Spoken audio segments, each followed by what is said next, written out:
오늘 말씀은 이사야 1장입니다. 1절부터 9절입니다. 유다 왕 우시야와 요담과 아하스와 히스기야 시대에 아모스의 아들 이사야가 유다와 예루살렘에 관하여 본 계시라. 하늘이여 들으라, 땅이여 귀를 기울이라. 여호와께서 말씀하시기를 내가 자식을 양육하였거늘 그들이 나를 거역하였도다. 소는 그 임자를 알고 나귀는 그 주인의 구유를 알걸마는 이스라엘은 알지 못하고 나의 백성은 깨닫지 못하는도다 하셨도다. 슬프다 범죄한 나라요 허물진 백성이요 행악의 종자요 행위가 부패한 자식이로다.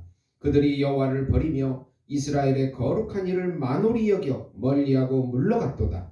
너희가 어찌하여 매를 더 맞으려고 패역을 거듭하느냐. 온 머리는 병들었고 온 마음은 피곤하였으며 발바닥에서 머리까지 성한 곳이 없이 상한 것과 터진 것과 새로 맞은 흔적뿐이거늘 그것을 짜며 싸매며 기름으로 부드럽게 함을 받지 못하였도다.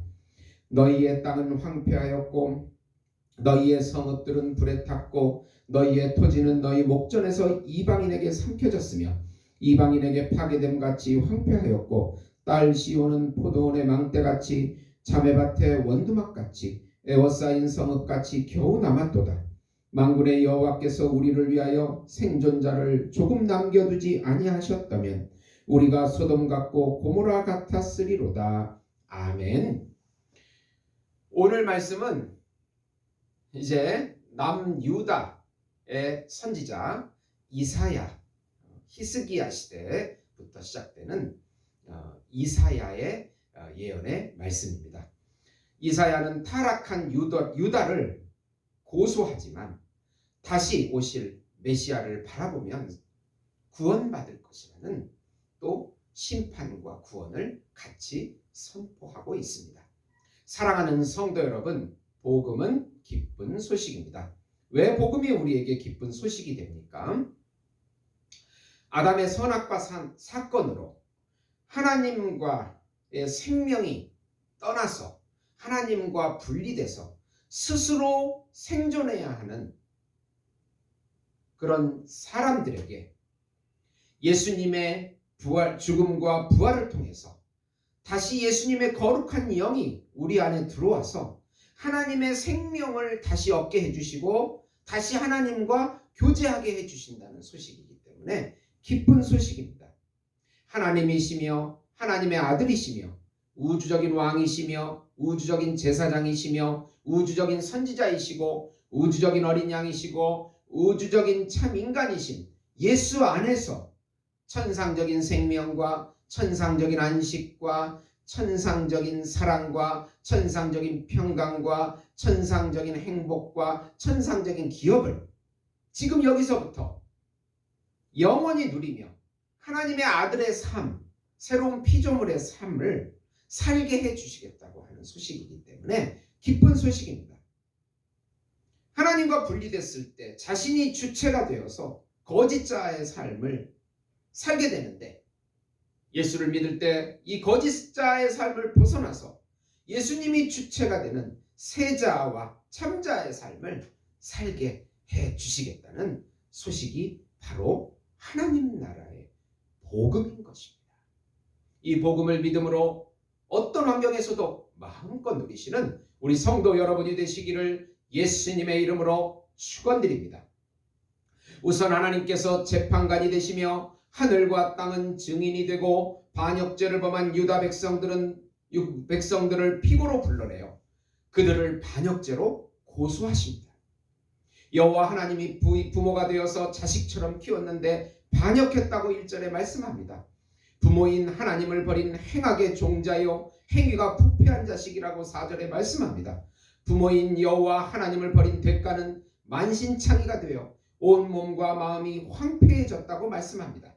그들이 사는 유다 땅도 황폐해졌고 이방인에게 삼키워졌으며 포도원의 망대같이 에워싸인 성읍같이 겨우 생존자만 남았다고 말씀하십니다.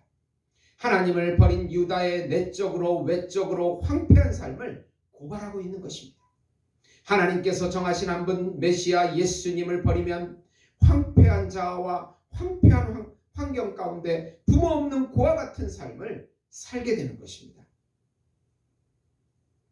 두 번째로 유다는 소돔과 고모라에 비유하면서 거짓 예배를 드리지 말고 이웃사랑의 삶을 다시 살고 회개하고 다시 여호와 하나님께 돌아오면 구원받게 될 것이라고 말씀합니다. 이사야 선지자는 유다 백성들을 소돔의 가문과 고모라 백성이라고 칭하면서 하나님의 말씀을 들으라고 10절에 말씀합니다. 수많은 제사와 절기 행사를 행하지만 실상은 성전 마당만 밟는 형식적인 제사이고 이웃에게 행하는 악을 볼 때에 그 이중 생활에 하나님은 견디지 못하겠다고 탄식하고 계십니다. 이런 가증한 예배와 기도를 받지 않을 것이며 스스로 행한 악한 행실을 그치고 공의를 다시 행하라고 말씀하고 있습니다. 그러니까 유다의 죄는 거짓 예배와 거짓 사랑과 형식적인 삶과 혼합주의 신앙과 자기중심적인 그런 삶의 형태를 고수하고 있는 것입니다. 그러나 유다의 백성의 죄가 주홍 같을지라도 눈과 같이 희어질 것이요 진홍같이 붉을지라도 양털같이 희어질 것이라고 18절에 말씀해 주십니다. 여호와의 말씀을 받고 순종하면 살 것이요 거절하면 패망할 것이라고 강하게 선포하십니다. 세 번째로 죄로 가득한 성읍이었으나 하나님께 돌아오면 오실 메시아 예수님을 통해서 정결하게 하고 의의 성읍을 만들어줄 것이나 끝까지 여호와를 버린 자들은 멸망을 당하게 될 것이라고 선포하십니다. 신실한 성읍이 창기가 되고 그 안에는 살인자들 뿐이라고 21절에 고소하십니다. 그리고 여호와 하나님을 대적하는 자들에게 보복하고 다시 유다를 정결하게 하신다고 약속하십니다. 유다 예루살렘은 정의로 구속하고 여호와 하나님께 돌아온 자들은 공의로 구속하신다고 27절에 약속하십니다. 그러나 여호와를 버린 자들은 그들이 섬긴 상수리 나무와 택한 동산과 함께 불에 타는 심판을 31절에 선포하십니다.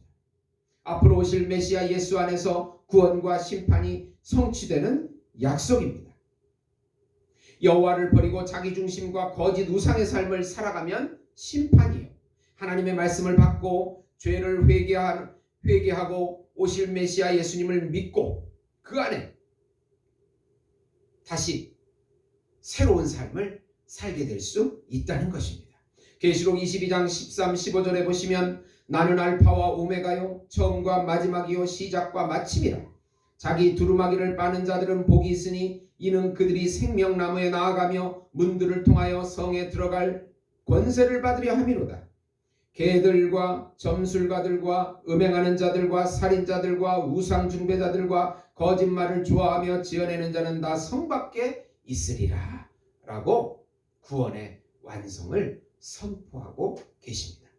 사랑하는 성도 여러분, 지금 우리가 가장 어렵게 생각하는 이런 전염병의 문제와 수많은 인간관계 문제와 경제 문제와 질병의 문제, 그 문제의 모든 것을 통제하시는 예수님께서 우리 안에 계신다는 것을 깨닫는 것이 하나님의 아들의 신분을 깨닫는 것이고 새로운 피조물이 되었다는 것을 깨닫는 것입니다.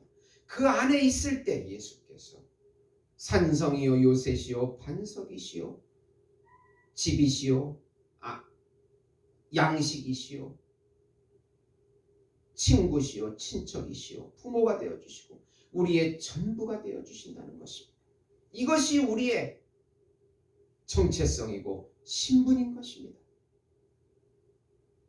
어려운 환경에 속지 마시고 그 정체성을 믿음으로 지켜나가면서 예수님을 우리 안에서 누리고 나타내는 삶을 사심으로 하나님께 영광을 돌리며 기쁨과 평강과 안식의 삶을 누리시는 우리 예수목장교회 성도 여러분 되시기를 예수님의 이름으로 축원드립니다.